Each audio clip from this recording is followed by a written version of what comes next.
Hey, I really want to talk about step one today. One is the best number that you'll ever do.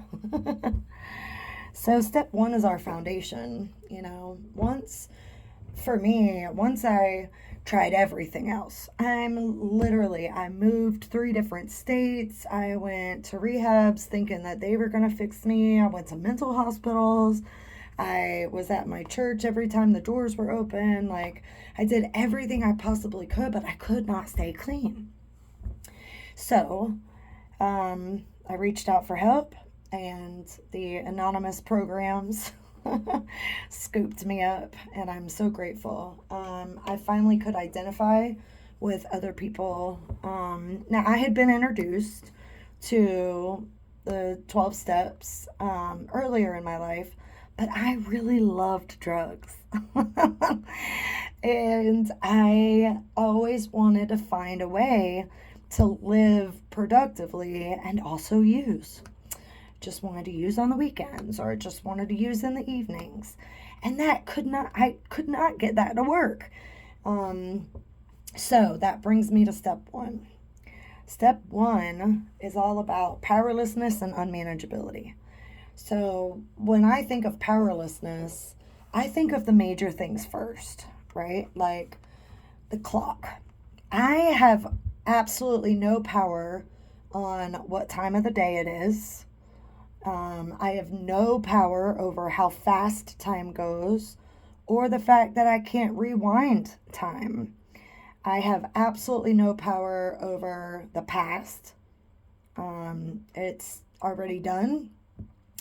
And very little, I know it's a hard pill for me to swallow, but very little power over the future because we don't know. Like, we don't know if there's going to be another world war or if, the economy is going to tank or whatever. And I am not getting political on here, so don't even come to me with that. I am just talking about what I have power over is right here in this flesh, is my actions. Okay. So other things is like the weather. It doesn't matter if I want it to rain or want it to stop raining. There's nothing I can do to make that happen or not happen.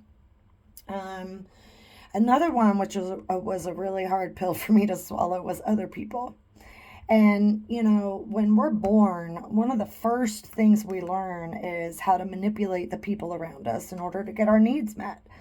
And when you are in active addiction, that's what we do. We are very creative and resourceful people, and we manipulate everything and everyone around us, sometimes successfully and sometimes not very successfully, to get our needs met, which is to get one more or some more, right?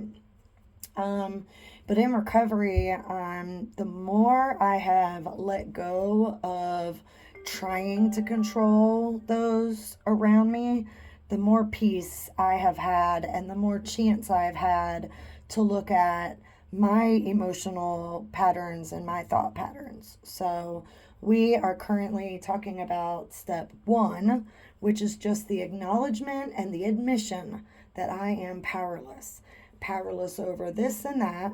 And when I say like I'm powerless over everything, that's too far away, okay?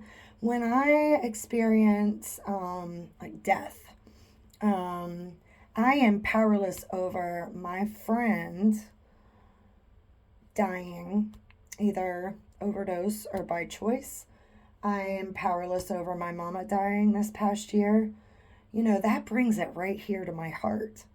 I am powerless over the emotions that grief brings up. I'm powerless over the fact that I didn't get to raise all my children.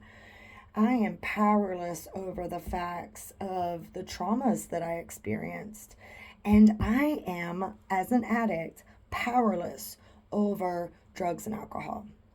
And it's so vital, part of our recovery, part of our beginning and ongoing recovery, that we understand that if I put one of anything, one drug, one sip of alcohol into my system, my brain is going to take over in almost like a demonic form, is the way it has always felt to me, at least. Um, and I gotta have more. Like, I gotta breathe air. I gotta have more. And, I'm powerless over the fact that that happens. And I'm also powerless over how long it takes, because when I just want to get high, like a little bit, I end up gone and out there for, months and maybe years. Um, and that also brings me to the unmanageability. The more I try to have power over things that I don't, like try to control other people, I try to do things that I don't have power over, the more unmanageable my life, but my insides are going to be.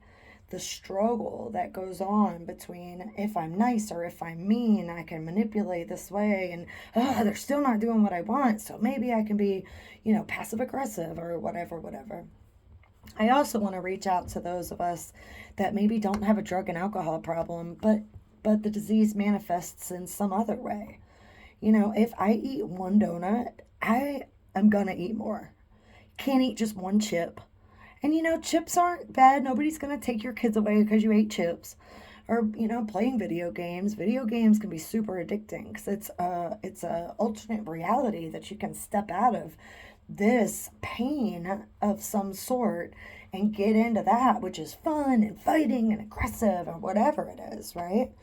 I get caught up in like TV series or movies, and it's fine to watch TV and movies. However, when I know that I have to get up at 6 a.m. in order to get my kid, the one I got to keep, to school or get to work, and I'm still up at 1 a.m. because I'm just trying to watch one more episode, that is my disease. When I know that I have decided that I am going to live within certain boundaries, like for me, it's clean, and I also have a lot of health issues, so I have to live within these boundaries. And when I step out of those boundaries and into the powerlessness, I become unmanageable. So, this is a really heavy step. It feels like desperation. It feels like, ugh, it almost feels hopeless.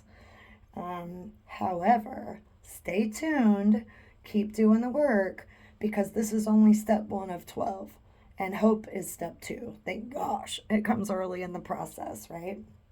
Um, I also wanted to say that in this time of, working and living in step one, a gratitude list. A gratitude list is so valuable. It's almost like a little lifeline we can hang on to.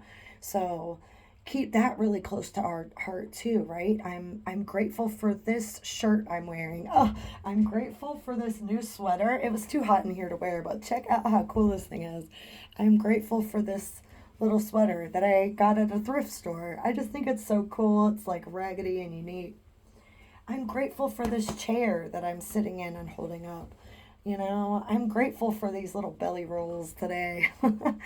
um, Sorry, that was probably too far. I'm grateful for the job that I have, for the roof over my head, for running water, for warm showers, food in my belly, loved ones around me. And if you don't relate to those things, then find what you can be grateful for. We can always be grateful for something. So, step one is so vital, and I'm so grateful that I have been trained that in all of my affairs, one of the first things I think of is what am I powerless over? Because that's my stepping stone into the rest of the steps, as well as kind of a more peaceful, humble, and then we're going to grow in our relationship with a higher power. And we'll talk about that in step two. I always want to do that, which is like four, but two. Stay tuned. I believe in you. I am not replacing a sponsor. I'm hoping just to edify and add to, encouragement in any of our lives. Please do whatever it takes to stay clean, stay alive, stay well today. And there's always hope. There's always gratitude. I believe in you.